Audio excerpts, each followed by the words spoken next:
특별한 행사 이외에 약과를 쓰는 사람은 곤장 80대에 처한다. 현대인이 들으면 깜짝 놀랄 이 문장은 다름 아닌 조선 왕조 종합법전인 대전회통에 쓰인 내용입니다. 비슷한 내용은 영조실록에서도 등장하는데요. 약과는 쓸데없이 비용이 크게 드니 절대 사용을 금한다라며 아예 전면 금지령까지 내려진 디저트가 바로 약과입니다.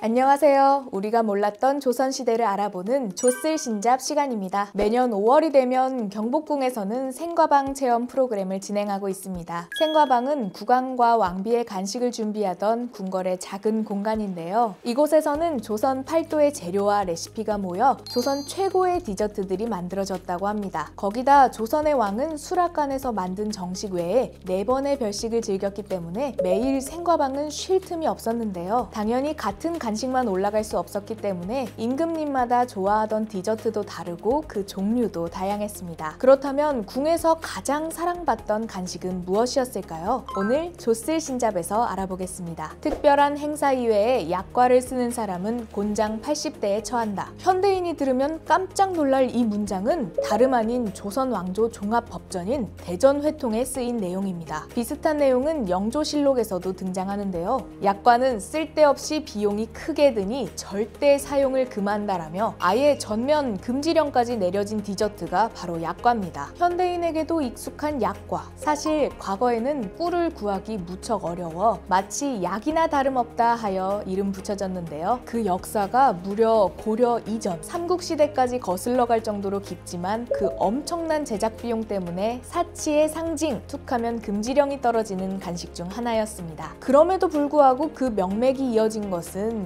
그 맛이 대단했기 때문인데요. 조선 성종 시절에는 금지령을 내려도 양반과 양민을 가리지 않고 몰래 약과를 만들어 먹고 사랑하는 연인끼리는 약과를 주고받는 풍습이 생길 정도로 엄청난 인기를 끌게 됩니다. 당연히 임금님들의 사랑 또한 대단했는데요. 간식상의 필수템이 된 것은 물론이고 식사보다 약과를 더 찾는 임금님도 많았습니다. 그 중에서는 특히 인조가 수원 지역에서 만들어지는 약과를 무척 좋아했다고 하는데요. 일화에 따르면 어느 날 인조는 입맛을 잃고 수원의 약과가 그리워졌다고 합니다. 그는 직접 수원 부사에게 약과를 좀 내어달라고 부탁했는데요. 이에 수원 부사는 나 먹기도 부족한데 사적인 부탁이 웬 말이오? 공적으로 부탁하면 좀 내어드리겠소 하며 무안을 주었다고 합니다. 인조 입장에서는 엄청 화를 내거나 자존심에 아예 포기할 법도 한데요. 오히려 인조는 가까운 사이끼리 이러지 말고 약과를 좀 보내주게 라며 다시 청했다고 합니다. 체면보다 약과에 대한 사랑이 더 컸던 것이죠. 다음으로는 현대와 다른 인식으로 사랑받았던 간식이 있습니다. 현대에는 간식이 건강을 해치는 음식처럼 알려졌는데요. 조선시대에는 반대였습니다. 임금님의 입맛이 없거나 건강이 좋지 않을 때 이를 다스리는 방법으로 간식이 사용되었기 때문입니다. 그중 과일이나 식물의 뿌리를 꿀에 절인 정과는 최적의 디저트였습니다. 그 중에서도 최고로 치는 것이 인삼정과였는데요. 당시 인삼은 왕조차 쉽게 먹을 수 없는 조선 최고의 수출품 중 하나였습니다. 따라서 이 인삼을 꿀이나 설탕에 졸여 만든 간식은 정말 최상품 중의 최상품. 왕도 구경하기 힘든 간식이었는데요. 숙종과 정조가 무척 좋아했지만 당연히 금지령을 피해갈 수 없었습니다. 영조실록 42년에는 많고 많은 간식 중 유독 인삼정과만 콕 집어 금지하라는 명령이 있을 정도니 그만큼 비싸고 귀한 간식이었다는 것을 알 수 있습니다. 그래서 임금님들이 가장 사랑하던 정과는 도라지나 과일 정과였는데요. 특히 정조는 도라지 정과를 입에 달고 살며 축제나 중요한 행사 때마다 정과를 꼭 챙겼다고 전해지고 있습니다. 그렇지만 이러한 디저트들은 금지령이 떨어질 만큼 고위층 혹은 임금님만의 간식이었는데요. 딱 하나 서민들과 임금님이 함께 좋아했던 간식이 있습니다. 바로